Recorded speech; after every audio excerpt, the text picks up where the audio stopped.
नमस्कार दोस्तों। ई स्लेट की एनसीईआरटी सीरीज़ में आज हम बात करेंगे अक्षांश एवं देशांतर के बारे में। तो ग्लोब पर किसी भी बिंदु की सही स्थिति का पता लगाने के लिए हमें दो चीज़ों का ज्ञान होना बहुत ज़रूरी होता है और वह हैं अक्षांश और देशांतर। अब बताया गया है अक्ष के बारे में। तो अक्ष ग्लोब पर एक काल्पनिक रेखा है जो उत्तर और दक्षिणी ध्रुवों को जोड़ती है। इसी तरह से हॉरिजॉन्टली ग्लोब को दो भागों में विभाजित जो रेखा करती है उसे विषुवत रेखा या भूमध्य रेखा कहा जाता है। विषुवत रेखा ग्लोब को दो बराबर के भागों में बांटती है। विषुवत रेखा के ऊपर का भाग उत्तरी गोलार्ध और नीचे का यानी दक्षिणी भाग दक्षिणी गोलार्ध कहलाता है।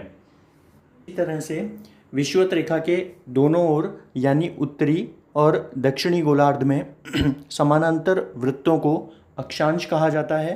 दो अक्षांशों के बीच की दूरी को डिग्री से नापा जाता है। जैसे कि विषुवत रेखा को 0 डिग्री से नापा जाएगा। अब हम जैसे जैसे विषुवत वृत्त से दूर जाते हैं यानी कि विषुवत वृत्त से ध्रुवों की ओर जाते हैं तो अक्षांशों का आकार घटता जाता है। इसका कारण ये है कि ऊपर जाने पर धीरे धीरे जो वृत्तों का जो आकार है वो कम होता जाता है। यही कारण है कि दो अक्षांशों के बीच की दूरी भी ध्रुवों की ओर बढ़ने पर कम होती जाती है। अब हम पढ़ते हैं महत्वपूर्ण अक्षांश या फिर जिन्हें समानांतर पे जो हॉरिजॉन्टली बनी हुई रेखाएं हैं वो कौन कौन से हैं। तो सबसे पहले विषुवत रेखा या विषुवत वृत्त, इसे 0 डिग्री भी कहा जाता है, भूमध्य रेखा भी कहा जाता है। इसके बाद है कर्क रेखा। कर्क रेखा विषुवत वृत्त से उत्तर की ओर 23.5 डिग्री उत्तरी अक्षांश में स्थित होती है, तो इसे कर्क रेखा, ट्रॉपिक ऑफ कैंसर भी कहा जाता है। इसके बाद मकर रेखा। मकर रेखा विषुवत रेखा से दक्षिण की ओर 23.5 डिग्री दक्षिणी अक्षांश में, इसे ट्रॉपिक ऑफ कैप्रिकॉर्न कहा जाता है। अब है उत्तरी ध्रुव। 66.5 डिग्री उत्तरी अक्षांश पर यह स्थित है। पोल भी कहते हैं नॉर्थ पोल और साउथ पोल। इसी तरह से दक्षिणी गोलार्ध में जो 66.5 डिग्री पे है उसे दक्षिणी गोलार्ध में दक्षिणी ध्रुव या साउथ पोल कहते हैं। अब कर्क और मकर रेखा के बीच जो जितने भी अक्षांश हैं उन पर साल में किसी न किसी दिन या किसी एक दिन सूरज की सीधी किरणें पड़ती हैं। इसलिए ये क्षेत्र सबसे ज़्यादा ऊष्मा और प्रकाश प्राप्त करता है। इसलिए कर्क रेखा से मकर रेखा के बीच के स्थित सभी अक्षांशों को उष्णकटिबंधीय अक्षांश या इस पूरे क्षेत्र को उष्णकटिबंध कहा जाता है। इसको हम ऐसे भी मान सकते हैं कि जो कार्डबोर्ड है वो उष्णकटिबंध है यानी कि कर्क और मकर रेखा के बीच के अक्षांश हैं, और टॉर्च को सूरज मान लें तो उष्णकटिबंध पे सूरज की सीधी रोशनी पड़ेगी लेकिन वो कम क्षेत्र पर पड़ेगी। इसी तरह से जब हम ध्रुवों की ओर बढ़ेंगे तो सूरज की रोशनी कम तेज होगी लेकिन अधिक क्षेत्र में फैलेगी। उत्तरी गोलार्ध में कर्क रेखा के बाद जितने भी अक्षांश हैं और इसी तरह से दक्षिणी गोलार्ध में मकर रेखा के बाद जितने भी अक्षांश हैं वहाँ कभी भी वर्ष में सूर्य की किरणें सीधी नहीं पड़ती हैं। जब सूर्य की किरणें सीधी नहीं पड़ेंगी तो वहाँ पे तापमान कम बना रहेगा, मध्यम बना रहेगा। तो इन अक्षांशों को मतलब कर्क रेखा के ऊपर के और मकर रेखा के बाद के जो अक्षांश हैं 23.5 डिग्री उत्तरी अक्षांश के बाद और 23.5 डिग्री दक्षिणी अक्षांश के बाद के अक्षांशों को शीतोष्ण कटिबंध कहा जाता है।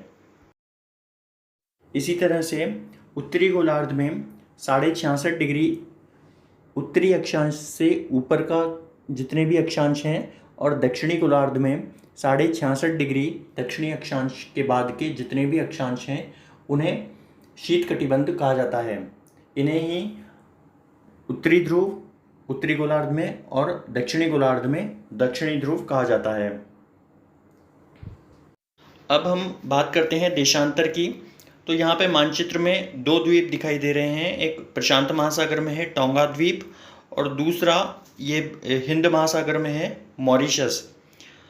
अगर हमें मान लो इन दोनों द्वीपों के अक्षांश का पता है, जैसा कि अक्षांश है 22 डिग्री दक्षिणी अक्षांश में ये दोनों द्वीप स्थित हैं, तो केवल अक्षांश का पता होने से ग्लोब पर इनकी सही स्थिति का पता नहीं चलेगा। इसलिए हमें आवश्यकता पड़ती है देशांतर की। तो देशांतर रेखाएं क्या होती हैं? देशांतर होती हैं उत्तरी ध्रुव को दक्षिणी ध्रुव से जोड़ने वाली संदर्भ रेखाएं। ये भी काल्पनिक होती हैं और इनके बीच की दूरी को भी डिग्री में यानी अंशों में मापा जाता है, और अंश को भी आगे हम डिवाइड करते हैं तो मिनट में, और मिनट को सेकंड में नापते हैं। इस तरह से जब देशांतर रेखाओं को ध्रुवों की तरफ बढ़ने पर देशांतर रेखाओं के बीच की दूरी कम होती जाती है और ध्रुव पर दो देशांतरों के बीच की दूरी 0 होती है। अब देशांतर भी कई हो सकती हैं, तो संदर्भ के लिए या रेफरेंस के लिए एक देशांतर को स्टैंडर्ड देशांतर माना जाता है, जो कि ब्रिटेन में ग्रीनिच में, जहाँ पे ब्रिटेन की राजकीय वेधशाला है, उसे मुख्य देशांतर माना जाता है और यहीं से पूर्व की ओर या फिर पश्चिम की ओर देशांतरों की गणना की जाती है। इस स्टैंडर्ड देशांतर को 0 डिग्री देशांतर मानते हैं और यहाँ से 180 डिग्री पूर्व की ओर या फिर 180 डिग्री पश्चिम तक गणना करते हैं। अब 180 डिग्री पूर्वी देशांतर और 180 डिग्री पश्चिमी देशांतर दोनों एक ही रेखा पर स्थित हैं। तो ये चित्र में मुख्य देशांतर दिखाई गई है जो कि ग्रीनिच से निकलती है। इससे पूर्व में अगर हम बढ़ेंगे तो पूर्वी देशांतर आ जाएगा और इससे पश्चिम की ओर पश्चिमी देशांतर। इस तरह से ग्लोब पर अक्षांश और देशांतर का पता होने पर हम किसी भी स्थान की स्थिति का एग्जैक्ट पता लगा सकते हैं। तो यहाँ पे अगर क ख ग जो बने हुए हैं उन्हें अक्षांश माने और 1 2 3 4 को देशांतर माने, तो अ ब स द की सही स्थिति का पता लगा सकते हैं। अब हम जानते हैं कि देशांतर और समय का किस प्रकार से संबंध है, या फिर ग्रीनविच मुख्य देशांतर किस तरह से समय को निर्धारित करती है। हमारे सामने विश्व का मानचित्र है और जिस पर हम ग्रीनविच मुख्य रेखा या ग्रीनविच मीन टाइम रेखा देख सकते हैं। हम यह भी जानते हैं कि पृथ्वी अपने अक्ष पर पश्चिम से पूर्व की ओर एक चक्कर पूरा करने में 360 डिग्री पूरा करने में 24 घंटे का समय लेती है।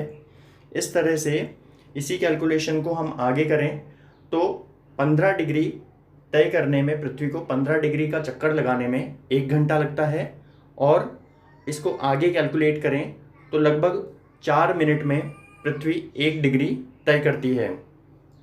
इस आधार पर जब ग्रीनविच मुख्य टाइम रेखा यानी कि ब्रिटेन में ग्रीनिच में जब सर के ऊपर सूर्य होगा तो वहाँ पर दोपहर के 12 बज रहे होंगे। इस तरह से जब दोपहर के ग्रीनिच मीन टाइम वाली रेखा पर 12 बज रहे होंगे, उससे 15 डिग्री पूर्व की ओर मतलब समय 1 घंटा आगे होगा। तो जब ग्रीनिच में 12 बज रहे होंगे उस समय ग्रीनिच से 15 डिग्री पूर्व की ओर 1 बज रहे होंगे। इसी तरह से ग्रीनविच मुख्य रेखा के पश्चिम की ओर समय 1 घंटे पीछे होगा, यानी वहाँ दिन के 11 बज रहे होंगे। जब किसी स्थान पर सूरज सर के ठीक ऊपर होता है तो उस समय दोपहर के 12 बजे होते हैं, और इस तरह से उस समय घड़ी में जो समय हो रहा होता है वो समय उस देश का स्थानीय समय कहलाता है। इसी तरह विश्व के अलग अलग देशों में स्थानीय समय अलग अलग होगा, क्योंकि वहाँ सर के ऊपर सूर्य अलग अलग समय पर होगा। ऐसा होने से अलग अलग देशों के स्थानीय समय अलग अलग होंगे और एक कॉमन समय का अभाव या कॉमन टाइम का अभाव होगा, जिससे कई दिक्कतें पैदा हो सकती हैं। यही कारण है कि हम मानक समय का चुनाव करते हैं। अब इसे इस उदाहरण से समझ सकते हैं कि भारत का जो देशांतरीय विस्तार है, यानी कि जो इसका पूर्वी किनारे के देशांतर और पश्चिमी किनारे के देशांतर हैं, ये लगभग 29 डिग्री में पूरा भारत फैला हुआ है। तो अगर हम गणना करते हैं तो पूर्व से पश्चिम की ओर समय में लगभग 1 घंटा 45 मिनट का अंतर आएगा। यानी कि डिब्रूगढ़ जो कि पूर्वी किनारे पर स्थित है और द्वारका जो पश्चिमी किनारे पर स्थित है, वहाँ के समय में 1 घंटा 45 मिनट का अंतर आएगा। तो इसलिए हम भारत के बीचों बीच से गुजरने वाली, भोपाल से गुजरने वाली 82.5 डिग्री पूर्वी देशांतर को भारत की मानक समय रेखा के रूप में निर्धारित की है। अब ग्रीनविच मीन टाइम से अगर हम गणना करें तो भारत 5.5 घंटे, इस तरह से अगर हम गणना करते हैं 15 डिग्री के हिसाब से, जब वहाँ 12 बजे हों और यहाँ पे 82.5 डिग्री पर, तो भारत ग्रीनविच मीन टाइम से 5.5 घंटे आगे चलता है। ऐसे देश जो काफ़ी बड़े इलाके में फैले हुए हैं या फिर यूं कहें कि जिनका देशांतरीय विस्तार काफ़ी अधिक है, उन देशों में अलग अलग एक से ज़्यादा मानक समय रेखाएं निर्धारित की हुई हैं। जैसे कि रशिया, वहाँ 11 मानक समय रेखा अपनाए गए हैं। इस तरह से पूरी पृथ्वी को एक एक घंटे के 24 समय क्षेत्रों में बांटा गया है। तो दोस्तों, ये था NCERT भूगोल कक्षा 6 का अध्याय 2। इसमें हमने पढ़ा अक्षांशों के बारे में, देशांतर के बारे में, शीतोष्ण, शीत कटिबंध और ध्रुवों के बारे में, इसके बाद ग्रीनविच मीन टाइम या मुख्य देशांतर के बारे में और मानक समय के बारे में। दोस्तों, आशा है आपको ई स्लेट के NCERT सीरीज़ के ये लेक्चर पसंद आ रहे होंगे। आगे भी इस तरह के वीडियो देखने के लिए सब्सक्राइब करें चैनल को जिसका नाम है ई स्लेट और बेल आइकन पर क्लिक कर दें। धन्यवाद।